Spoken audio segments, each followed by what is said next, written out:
Hi, good day to you all.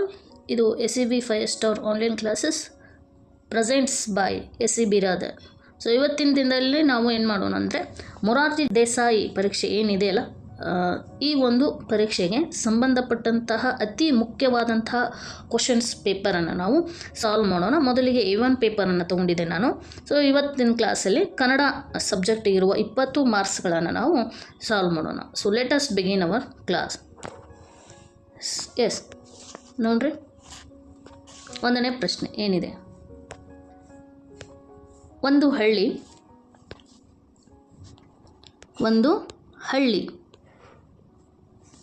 ಅಲ್ಲಿ ರೈತನೊಬ್ಬನ ಹೊಲ ಇತ್ತು. ಈ ವಾಕ್ಯದಲ್ಲಿರುವ ಅನುನಾಸಿಕ ಅಕ್ಷರ ಇದಾಗಿದೆ ಅಂತ ಕೊಟ್ಟಿದ್ದಾರೆ. ಅನುನಾಸಿಕ ಅಕ್ಷರವನ್ನು ಕೇಳ್ತಾ ಇದ್ದಾರೆ. ಅಂದರೆ ನಿಮ್ಗೆ ಮೊದಲೇ ಗೊತ್ತಿರಬೇಕು ಅನುನಾಸಿಕ ಅಂದರೆ ಏನು, ಅನುನಾಸಿಕ ಅಕ್ಷರಗಳು ಯಾವ್ಯಾವು ಅಂತ ಗೊತ್ತಿರಬೇಕು. ಅನುನಾಸಿಕ ಅಂದರೆ ಏನು, ನಾನು ಮೊದಲೇ ಹೇಳಿದಾಗೆ ನಾಸಿಕ ಅಂದರೆ ಮೂಗು, ಅನು ಅಂದರೆ ಸಹಾಯ, ಮೂಗಿನ ಸಹಾಯದಿಂದ ಉಚ್ಚರಿಸಲ್ಪಡುವಂಥ ಎಲ್ಲ ಅಕ್ಷರಗಳಿಗೆ ನಾವು ಅನುನಾಸಿಕ ಅಂತ ಕರಿತೀವಿ. ಅನುನಾಸಿಕಗಳು ಕೇವಲ 5 ಅಕ್ಷರಗಳು ಇರೋದು. ಯಾವ್ಯಾವಪ್ಪ ಅಂದರೆ ಯಾವ್ಯಾವು, ನ್ಯ, ನ್ಯ, ನ, ನ, ಮ. ಹೌದಾ, ಈ 5 ಅಕ್ಷರಗಳನ್ನು ನಾವು ಅನುನಾಸಿಕ ಅಕ್ಷರಗಳು ಅಂತ ಕರಿತೀವಿ. ಹಾಗಾದರೆ ಇವಾಗ ನೀವು ಆನ್ಸರ್ ಹೇಳ್ಬೋದಾ?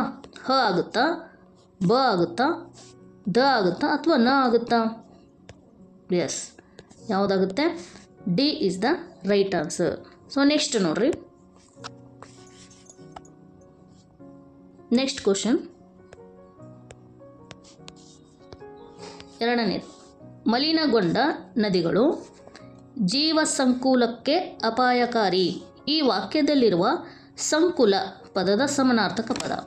ಸಂಕುಲದ್ದು ಏನು ಕೇಳಿದಾರೆ, ಸಮಾನಾರ್ಥಕ ಪದ ಅಂದರೆ ಅದರ ಅರ್ಥ ಏನು ಅಂತ ಕೇಳಿದ್ದಾರೆ. ಸಂಕುಲ ಅಂದರೆ ಏನು? ಸಂಕುಲ ಅಂದರೆ ಗುಂಪು ಅಂತ ಅರ್ಥ. ಏನು? ಸಂಕುಲ ಅಂದರೆ ಗುಂಪು ಅಂತ ಅರ್ಥ. ಹಾಗಾದರೆ ಸರಿಯಾದ ಆನ್ಸರ್ ಯಾವುದಿಲ್ಲ? A is the right answer.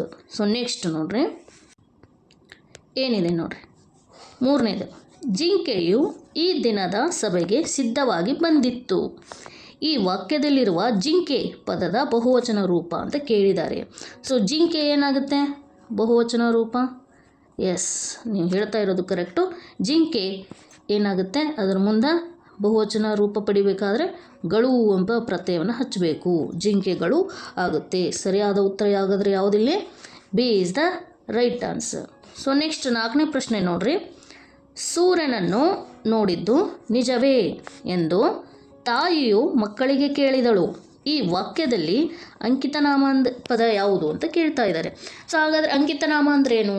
ಅಂಕಿತನಾಮ ಅಂದರೆ ವ್ಯಕ್ತಿಗಳನ್ನು, ವಸ್ತುಗಳನ್ನು ಅಥವಾ ಸ್ಥಳಗಳನ್ನು ಗುರುತಿಸಲು ನಾವು ಇಟ್ಟುಕೊಂಡಂಥ ಹೆಸರು. ಸೊ ಹಾಗಾದರೆ ಇಲ್ಲಿ ಯಾವ ಆಪ್ಷನ್ ಹೆಸರಾಗಿದೆ? ಮಕ್ಕಳು ಆಗಿದೆಯಾ, ತಾಯಿ ಅಂತಾನ, ಕೇಳು ಅಂತಾನ ಅಥವಾ ಸೂರ್ಯ ಅಂತಾನ? ಎಸ್, ಯಾವುದು ಆನ್ಸರು? ಸೂರ್ಯ ಅಂಕಿತನಾಮ ಆಗಿದೆ. ಸೊ ನೆಕ್ಸ್ಟ್ ಪ್ರಶ್ನೆ ನೋಡ್ರಿ, ಆರನೇ ಪ್ರಶ್ನೆ, ಮನುಷ್ಯರು ಯಾಕೆ ಹೀಗೆ ಮಾಡುತ್ತಾರೆ? ಈ ವಾಕ್ಯದಲ್ಲಿರಬೇಕಾದಂಥ ಲೇಖನ ಚಿಹ್ನೆ ಯಾವುದು ಅಂತ ಕೇಳ್ತಾ ಇದ್ದಾರೆ. ಮನುಷ್ಯರು ಯಾಕೆ ಹೀಗೆ ಮಾಡ್ತಾರೆ, ಈ ವಾಕ್ಯದಲ್ಲಿ ಕೊನೆಯಲ್ಲಿರಬೇಕಾದಂಥ ಲೇಖನ ಚಿಹ್ನೆ ಯಾವುದು? ಸೊ ಯಾಕೆ ಅಂತೇಳಿ ಪ್ರಶ್ನಾರ್ಥಕ ಒಂದು ಶಬ್ದದ ಬಂದಿದೆ, ಹೀಗಾಗಿ ನಾವು ಪ್ರಶ್ನಾರ್ಥಕ ಚಿಹ್ನೆಯನ್ನು ಬಳಸಬೇಕು. ಹೌದಾ? ಯಾಕೆ, ಯಾವಾಗ, ಏನು, ಎಲ್ಲಿ, ಈ ಥರ ಪ್ರಶ್ನಾರ್ಥಕ ಶಬ್ದಗಳು ಬಂದಾಗ ನಾವು ಪ್ರಶ್ನಾರ್ಥಕ ಚಿಹ್ನೆಯನ್ನು ಬಳಸಬೇಕು. ಸರಿಯಾದ ಉತ್ತರ ಎ ಆಗಿದೆ. ಸೊ ನೆಕ್ಸ್ಟ್ ನೋಡ್ರಿ, ಏಳನೇ ಪ್ರಶ್ನೆ ನೋಡ್ರಿ, ಏನಿದೆ, ತಂದೆಗೆ ಪತ್ರ ಬರೆಯುವಾಗ ಬಳಸುವಂಥ ಸಂಬೋಧನೆ ನಾವು ಯಾವ ಥರದಿಂದ ತಂದೆಗೆ ಪತ್ರವನ್ನು ಬರೀತೀವಿ? ಪೂಜ್ಯ ಅಂತನ, ನಲ್ಮಯ ಅಂತ, ತೀರ್ಥರೂಪ ಅಂತನ ಅಥವಾ ಚಿರಂಜೀವಿ ಅಂತನ? ಸೊ ನಾವೇನಂತ ಕರಿಬೇಕು? ತೀರ್ಥರೂಪ ತಂದೆ ಅಂತ ಕರಿಬೇಕು. ತೀರ್ಥರೂಪ ತಂದೆ. ಸೊ ಸರಿಯಾದ ಉತ್ತರ ಸಿ ಆಗಿದೆ. ನೆಕ್ಸ್ಟ್ ನೋಡ್ರಿ, ಎಂಟನೇದು, ದಂಡ ಈ ಪದದ ಸೂಚಿಸುವ ನಾನಾರ್ಥಕ ಪದಗಳನ್ನು ಬರೆಯಿರಿ ಅಂತ ಹೇಳ್ತಾ ಇದ್ದಾರೆ. ಸೊ ನಾನಾರ್ಥಕ ಅಂದರೆ ಒಂದೇ ಪದಕ್ಕೆ ಬೇರೆ ಬೇರೆ ಇರುವಂಥ ಅರ್ಥಗಳು. ಯಾವುದಾಗುತ್ತೆ? ದಂಡ ಅಂದರೆ ಇಲ್ಲಿ ಏನಾದರೂ ತಪ್ಪು ಮಾಡಿದರೆ ನೀವು ದಂಡ ಕಟ್ಟಬೇಕು ಅಂತಿರ್ತಾರೆ, ಅಥವಾ ಈ ಒಂದು ತಪ್ಪಿಗೆ ಈ ದಂಡವನ್ನು ವಿಧಿಸಲಾಗಿದೆ ಅಂತ ಹೇಳ್ತಿರ್ತಾರೆ. ಹಾಗಾದರೆ ನಾವು ಇಲ್ಲಿ ಏನು ತಿಳ್ಕೋಬೇಕು? ದಂಡ ಅಂದರೆ ಶಿಕ್ಷೆ ಅಥವಾ ಹಣ ಅಂತ ತಿಳ್ಕೋಬೇಕು. ಹಾಗಾದರೆ ಸರಿಯಾದ ಉತ್ತರ ಎ ಆಗಿದೆ. ನೆಕ್ಸ್ಟ್ 9ನೇದು ಗರ್ವಿ, ಈ ಪದದ ವಿರುದ್ಧ ಪದ ಅಗರ್ವಿ ಆಗುತ್ತೆ. ಸೊ ನೆಕ್ಸ್ಟ್ 10ನೇ ಪ್ರಶ್ನೆ ನೋಡ್ರಿ, ಅಂಬಿಕಾತನಯ ದತ್ತ ಇದು ಯಾರ ಕಾವ್ಯನಾಮ? ಸೊ ನಮ್ಗೆ ಗೊತ್ತಿದೆ ಅಂಬಿಕಾತನಯ ದತ್ತ ಇದು ಯಾರ ಕಾವ್ಯನಾಮ ಅಂದರೆ ಬಿ ಸರಿಯಾದ ಉತ್ತರ ಆಗಿದೆ. ದ ರಾ ಬೇಂದ್ರೆಯವರ ಒಂದು ಕಾವ್ಯನಾಮ. ಸೊ ನೆಕ್ಸ್ಟ್ ನೋಡ್ರಿ ಪ್ರಶ್ನೆ 11ನೇ ಪ್ರಶ್ನೆ ನೋಡ್ರಿ ಏನಿದೆ, ಗಂಡಸು ಎಂಬ ಅರ್ಥದಿಂದ ಬಳಕೆಯಾಗುವಂಥ ಪದಗಳು ಸ್ತ್ರೀಲಿಂಗನ, ಪುಲ್ಲಿಂಗನ, ಅನ್ಯಲಿಂಗನ, ನಪುಂಸಕಲಿಂಗನ. ಸೊ ಗಂಡಸು ಅಂತಂದರೆ ಅದು ಪು ಅಂದರೆ ಪುರುಷ. ಸೊ ಹೀಗಾಗಿ ಪುಲ್ಲಿಂಗ ಇಸ್ ದ ರೈಟ್ ಆನ್ಸರ್ ಅಂತ ಹೇಳ್ಬೋದು. ನೆಕ್ಸ್ಟ್ 12ನೇ ಪ್ರಶ್ನೆ ನೋಡ್ರಿ ಏನಿದೆ, ತೋಟದ ತುಂಬ ಬಿಳಿಯ ಹೂಗಳು ಕಂಗೊಳಿಸುತ್ತಿವೆ. ಈ ವಾಕ್ಯದಲ್ಲಿರುವಂತಹ ಗುಣವಿಶೇಷಣ ಯಾವುದು? ಅಂದರೆ ಯಾವುದು ಹೊಗಳುವಂತಹ ಪದ, ಯಾವ ಹೂಗಳನ್ನು ಹೊಗಳುವಂಥ ಪದ ಯಾವುದಿಲ್ಲಿ? ಹೇಗಿದಾವೆ ಹೂಗಳು? ಹೌದಾ, ಹೇಗೆ ಇದಾವು ಅಂತ ಕೇಳಿದಾಗ ನಿಮ್ಗೆ ಉತ್ತರ ಏನು ಸಿಕ್ತು? ಬಿಳಿದಾಗಿವೆ ಅಂತ ಹೇಳ್ತಾ ಇದ್ದೀರಲ್ವಾ?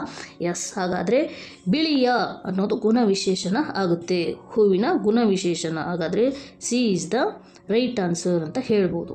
ನೆಕ್ಸ್ಟ್ 13ನೇ ಪ್ರಶ್ನೆ ನೋಡ್ರಿ, ತೆನೆ ಪ್ಲಸ್ ಅನ್ನು, ತೆನೆಯನ್ನು, ಇದು ಈ ಸಂಧಿಗೆ ಉದಾಹರಣೆ ಆಗಿದೆ.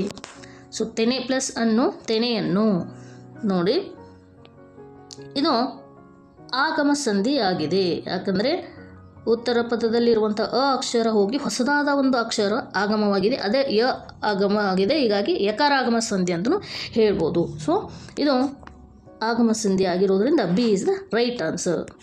ನೆಕ್ಸ್ಟ್ 14ನೇ ಪ್ರಶ್ನೆ, ಎಲ್ಲೆಲ್ಲೂ ಏನೆಂದು ಉಸಿರಿರಬೇಕು? ಸೊ ಆನ್ಸರ್ ಕನ್ನಡ ನುಡಿ ಎಂದು ಉಸಿರಬೇಕು. So A is the right answer. Next 15ನೇ ಪ್ರಶ್ನೆ ನೋಡ್ರಿ, ಪುರಂದರದಾಸರ ಅಂಕಿತನಾಮ ಯಾವುದು? ಸೊ ಪುರಂದರದಾಸರ ಅಂಕಿತನಾಮ ಪುರಂದರ ವಿಠಲ. ಹಾಗಾದರೆ ಕಾಗಿನಲ್ಲಿ ಆದಿಕೇಶವ ಕನಕದಾಸರದು, ಕೂಡಲ ಸಂಗಮ ದೇವ ಬಸವಣ್ಣವರದು, ಚನ್ನಮಲ್ಲಿಕಾರ್ಜುನ ಯಾರ್ದು? ಅಕ್ಕ ಮಹಾದೇವಿಯವ್ರದ್ದು. ಹೀಗೆ ಬೇರೆ ಕ್ವಶನ್ಸನ್ನು ಅನಾಲಿಸಿಸ್ ಮಾಡಬೇಕು. ನೆಕ್ಸ್ಟ್ ನೋಡ್ರಿ 16ನೇ ಪ್ರಶ್ನೆ, ಆಲದ ಮರ ಎಲ್ಲಿ ಬೆಳೆದು ನಿಂತಿತ್ತು? ಆಲದ ಮರ ಅಗಸ್ಯಾಗ ಬೆಳೆದು ನಿಂತಿತ್ತು. A is the right answer. Next ನೋಡ್ರಿ, ಬೇವೂರರ ತಂದೆಯ ಹೆಸರೇನು? ಬೇವೂರರ ತಂದೆಯ ಹೆಸರು ಗುರುನಾಥ ರಾವ್. ಸೊ ಇದು A is the right answer. Next 18ನೇ ಪ್ರಶ್ನೆ ನೋಡ್ರಿ, ಮದ್ದು ಗುಂಡುಗಳನ್ನು ಸಿಡಿಸಬೇಡಿ ಎಂದು ಹೇಳಿದವರು ಯಾರು? ಸೊ ಅದನ್ನು ಹೇಳಿದವರು ಯಾರಪ್ಪ ಅಂದರೆ ಮಂಗ. C is the right answer. So ಲೆಸನ್ಸ್ಗಳು ಡೈರೆಕ್ಟಾಗಿ ಕ್ವಶನ್ಸ್ ಇರೋದ್ರಿಂದ ಜಾಸ್ತಿ ಚರ್ಚೆ ಆಗ್ತಿಲ್ಲ ಅಷ್ಟೇ. ನೆಕ್ಸ್ಟ್ 19ನೇ ಪ್ರಶ್ನೆ, ದುಡ್ಡಿಲ್ಲದೆ ದೊಡ್ಡವರು ಮಲ್ಲಜ್ಜಿಯ ಬಳಿ ವಸ್ತುಗಳನ್ನು ತೆಗೆದುಕೊಳ್ಳುತ್ತಾರೆ. ಈ ವಾಕ್ಯದಲ್ಲಿರುವಂತಹ ವಿಜಾತಿ ಸಂಯುಕ್ತಾಕ್ಷರ ಪದ ಯಾವುದು ಅಂತ ಕೇಳಿದ್ದಾರೆ. ವಿಜಾತಿ ಸಂಯುಕ್ತಾಕ್ಷರ ಅಂದರೆ ಆ ಅಕ್ಷರಕ್ಕೆ ಒತ್ತಕ್ಷರ ತನ್ನದಾಗಿರುವುದಿಲ್ಲ, ಬೇರೆದೇ ಒಂದು ಅಕ್ಷರದ ಒತ್ತಕ್ಷರ ಆಗಿರುತ್ತದೆ. ಹಾಗಾದರೆ ದುಡ್ಡಿಲ್ಲ ಅನ್ನೋದಲ್ಲಿ ಸೊ ಡಗೆ ಡ ಒತ್ತಕ್ಷರನೇ ಬಂದಿದೆ, ಲಕ್ಕೆ ಲ ಒತ್ತಕ್ಷರನೇ ಬಂದಿದೆ, ಹೀಗಾಗಿ ಇದು ಎ ಆಗುವುದಿಲ್ಲ. ನೆಕ್ಸ್ಟ್ ದೊಡ್ಡವರು ಡ ಒತ್ತಕ್ಷರ ಡಗೆ ಬಂದಿದೆ, ಇದು ಕೂಡ ಆಗುವುದಿಲ್ಲ. ಇನ್ನು ಮಲ್ಲಜ್ಜಿ ಇದು ಕೂಡ ಇದು ಸಜಾತಿ ಒತ್ತಕ್ಷರ, ಯಾಕಂದರೆ ಲ ಅಕ್ಷರಕ್ಕೆ ಲ ಒತ್ತಕ್ಷರನೇ ಬಂದಿದೆ. ಇನ್ನು ವಸ್ತುಗಳು ಅಂತ ನೋಡಿದಾಗ ಸ ಅಕ್ಷರಕ್ಕೆ ಅಥವಾ ಸು ಅಕ್ಷರಕ್ಕೆ ತ ಒತ್ತಕ್ಷರ ಬಂದಿದೆ. ಹೌದಾ, ಅದೇ ಅಕ್ಷರ ಒತ್ತಕ್ಷರ ಏನು ಏನಿದೆ ಬೇರೆದಾಗಿದೆ, ಹೀಗಾಗಿ ವಿಜಾತಿ ಒತ್ತಕ್ಷರ ಯಾವುದಿಲ್ಲ. Yes, D is the right answer. Next ಕೊನೆಯ ಪ್ರಶ್ನೆ 20ನೇ ಪ್ರಶ್ನೆ, ಕನ್ನಡ ಸಂಬಂಧಪಟ್ಟಂಥದ್ದೇ. ಸಂಗೊಳ್ಳಿ ರಾಯಣ್ಣನನ್ನು ಯಾವಾಗ ಗಲ್ಲಿಗೇರಿಸಲಾಯಿತು ಅಂತ ಕೇಳ್ತಾ ಇದ್ದಾರೆ. ಸಂಗೊಳ್ಳಿ ರಾಯಣ್ಣನನ್ನು ಆಗಸ್ಟ್ 15ರಂದು ಗಲ್ಲಿಗೇರಿಸಲಾಯಿತು. ಸೊ ಇಂದು ನಾವೇನು ಮಾಡಿದ್ದೀವಿ, ಕನ್ನಡ ವಿಷಯಕ್ಕೆ ಸಂಬಂಧಪಟ್ಟಂತಹ 20 ಕ್ವಶನ್ಸ್ಗಳನ್ನು ಸಾಲ್ವ್ ಮಾಡಿದ್ದೀವಿ. ನಿಮಗೆ ಲೈಕ್ ಆದರೆ ಲೈಕ್ ಮಾಡಿರಿ, ನಿಮ್ಮ ಫ್ರೆಂಡ್ಸಿಗೆ ಶೇರ್ ಮಾಡಿರಿ, ಮತ್ತು ಮೇನಾಗಿ ಸಬ್ಸ್ಕ್ರೈಬ್ ಮಾಡಿರಿ ಅಂತ ಹೇಳ್ತಾ ಥ್ಯಾಂಕ್ ಯು. ಮುಂದಿನ ಒಂದು ಕ್ಲಾಸಲ್ಲಿ ಇಂಗ್ಲೀಷ್ ಸಬ್ಜೆಕ್ಟನ್ನು ಹೇಳೋಣ.